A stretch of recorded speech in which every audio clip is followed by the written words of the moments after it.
Brasília se prepara para sediar em março o 8º Fórum Mundial da Água. É o maior evento global sobre o tema, com especialistas, pessoas da sociedade civil e agentes públicos. E, ao mesmo tempo, a capital do país vive há um ano o primeiro racionamento de água da história.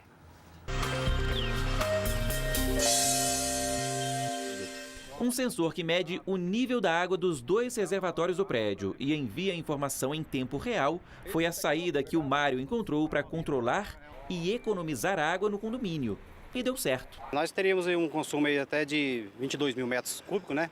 E baixou aí para 14 mil, né? Então isso é muito importante, gerando quase 30% aí do consumo que era antes para agora. Professor da Universidade de Brasília, o Daniel foi para a Inglaterra estudar o uso e a conservação de água em edificações. Fez doutorado lá. Voltou e concluiu que o Brasil precisa mudar a gestão. Em vez de focar na demanda, que aumenta sempre, o país tem que controlar a oferta e o consumo de água e dar mais exemplos para evitar o desperdício. Utilizar equipamentos que são capazes aí de usar menos água, como por exemplo, descargas sanitárias de acionamento duplo, chuveiros mais eficientes, sistemas de irrigação eficientes, eficazes, né? Ou até mesmo estar utilizando fontes alternativas de água, como por exemplo a água da chuva. Brasília vive o primeiro racionamento de água da história da cidade. As fontes, por exemplo, estão quase todas desligadas, inclusive as que são símbolo da cidade, como essa aqui, que fica bem perto da esplanada dos ministérios. O corte no abastecimento completou um ano e não tem previsão para terminar. A certeza entre os especialistas é que é preciso mudar de hábito. Nós temos que estar preparados para viver com menos água, essa é a realidade. E isso significa, do ponto de vista tecnológico, reaproveitar a água. A forma mais simples nós já estamos fazendo, né? Pegando a água da máquina de lavar, a água do banho, que a gente pode reutilizar, mas nós precisamos avançar ainda mais no reuso. Todos aqueles que bebem água são responsáveis pela água. Essa é a ideia. Os agrotóxicos causam 70 mil intoxicações agudas e crônicas por ano nos países em desenvolvimento, segundo a Organização Mundial da Saúde. Pensando nisso, alunos da Universidade Federal de Uberlândia estão usando o sistema de aquaponia para produzir alimentos orgânicos. Uma alimentação saudável baseada em frutas e verduras é a base do bem-estar e da longevidade. O problema é que a produção em grande escala dos alimentos de origem vegetal acaba utilizando grandes quantidades de agrotóxicos, trazendo riscos à saúde. É o que dizem alguns estudos. Com o objetivo de produzir alimentos orgânicos, livres de compostos químicos, algumas técnicas de produção vêm se tornando cada vez mais importantes. Uma delas é o sistema aquaponia. É a junção de aquicultura, que é a criação de animais aquáticos, peixes, camarões, com a hidroponia, que é cultivo de verduras sem solo, sem terra. Então juntou os dois termos e virou aquaponia. Juntou a criação do peixe, do camarão, que vai nutrir essa água. A água passa pelo decantador, pelo sistema de um filtro biológico com a bomba e é bombeado para as plantas já com o nitrato, que é um adubo absorvível pelas plantas. A aluna da UFO, Ana Carolina Ferreira, consciente da importância dos alimentos orgânicos, optou por realizar o estágio acadêmico neste projeto. Um projeto novo no Brasil. Então, como a gente, na agronomia, a gente trata muito da questão de produção em larga escala, aí eu quis conhecer um pouco mais essa outra fase, que é uma produção menor, porém que é uma produção sustentável. O sistema ainda pode ser desenvolvido em casa, não produz resíduos e não desperdiça água. No Paraná, a Polícia Ambiental intensifica a fiscalização de barcos de pesca no litoral do estado durante o período de defeso. O foco é nas áreas de preservação ambiental. O barco sai bem cedo, mesmo com chuva. O ponto de partida é a Baía de Guaratuba.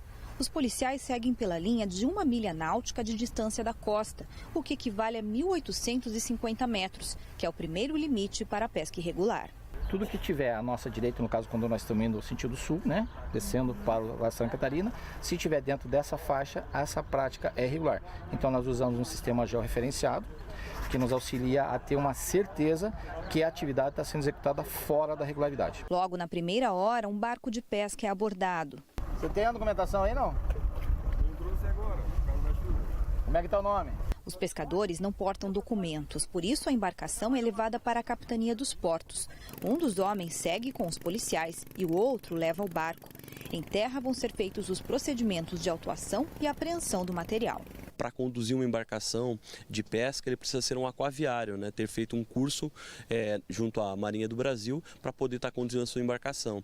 Além de questões relacionadas ao equipamento de salvatagem, que a gente vai estar averiguando também, né? Como colete salva-vida, boia circular e outros itens inerentes à questão da salvatagem. Depois de resolvida a situação da primeira abordagem, os policiais vão novamente para o mar. Além de ter a documentação em dia, os pescadores também precisam respeitar o período de defeso, que é a época de reprodução de algumas espécies. Até mesmo os amadores são abordados pelos policiais. Bom dia. Pescador amador? Pescador amador? Tem a carteirinha, por gentileza? Eles precisam ter a carteirinha de pesca e também respeitar as medidas permitidas. Todo ano, a questão das medidas mínimas para a pesca do robalo. No caso, nós temos duas espécies, o peva e o flecha. O peva, no caso, a medida mínima é 40 e a máxima é 50.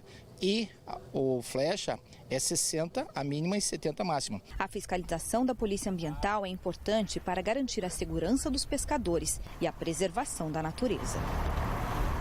O Papa Francisco viajou até a Amazônia peruana, onde se encontrou com indígenas locais e também da Bolívia e do Brasil.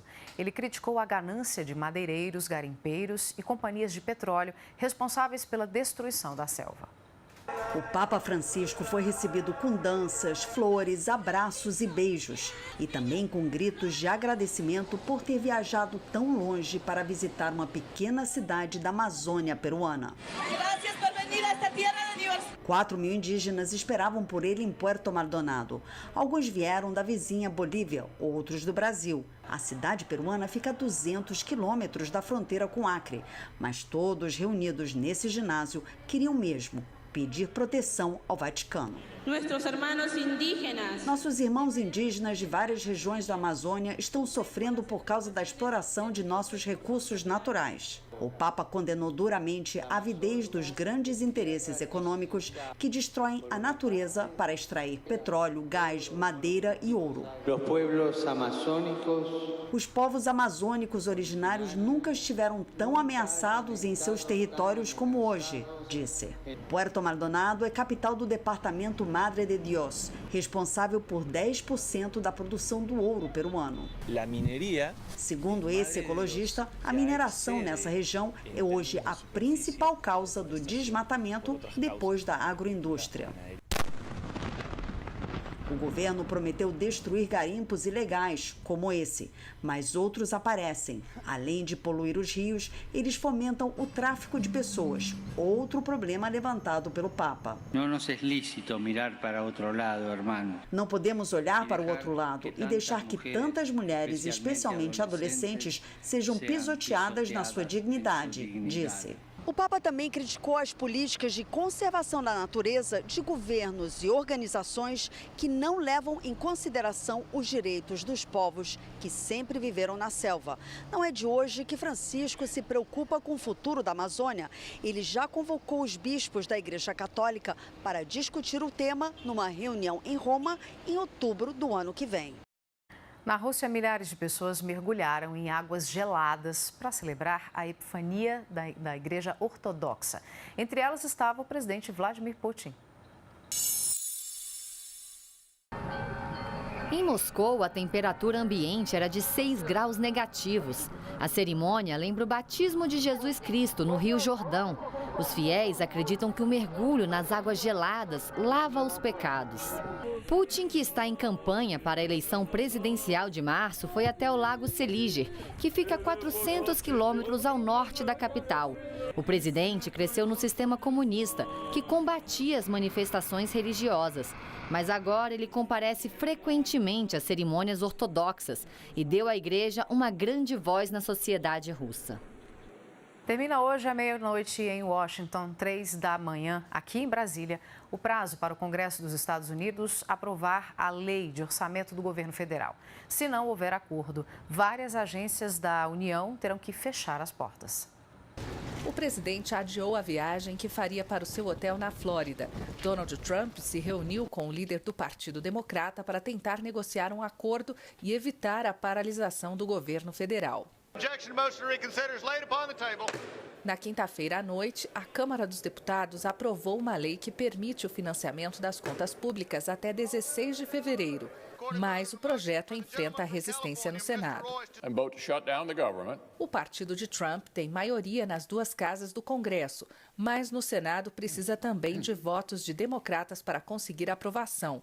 E, além disso, 3 republicanos também são contra o texto. Se não houver acordo, esta pode ser a primeira vez que o governo dos Estados Unidos entra em paralisação, enquanto o mesmo partido tem o controle do Congresso e da Casa Branca. O impasse esbarra também em uma tentativa dos democratas de incluir na negociação um projeto para proteger mais de 700 mil imigrantes não documentados que chegaram ao país ainda crianças. No ano passado, o presidente Donald Trump revogou um programa criado pelo antecessor Barack Obama que impedia a deportação dessas pessoas. O Congresso tem até março para aprovar uma norma definitiva. Mais cedo mostramos 2 acidentes graves, um no Rio de Janeiro e o outro aqui em Brasília. No primeiro, 16 pessoas foram atropeladas, entre elas uma bebê que morreu na hora. E a gente quer saber o que fazer para tornar o trânsito mais seguro. Mais consciência do pedestre e também dos motociclistas, motoristas, né? Respeito mútuo, isso é que está faltando aí. Embora haja aí programas e diversos meios de comunicação tentando fazer essa conscientização, se a pessoa não tiver esse compromisso, né, pessoal de se conscientizar, não funciona. Eu acho que isso tem que partir, é uma coisa que tem que partir de cada um. Uma fiscalização mais rigorosa, bem mais rigorosa. E leis mais rigorosas também, né? Pela nossa transmissão ao vivo no Facebook, a Lindacia Assis, de Pernambuco, disse: trânsito seguro é o que fiscaliza as irregularidades provocadas pelos motoristas, como excesso de velocidade e o uso de habilitação suspensa. E a Débora Siqueira, de São Paulo, postou que para tornar o trânsito mais seguro é preciso ter consciência de que a vida é única e frágil.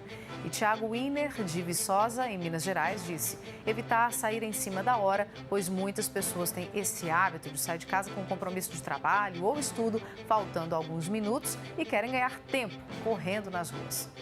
Participe das nossas perguntas do dia também pelo Twitter. Passa lá, segue a gente. Daqui a pouco vamos tirar as dúvidas sobre a vacina contra a febre amarela. Os detalhes em 2 minutos.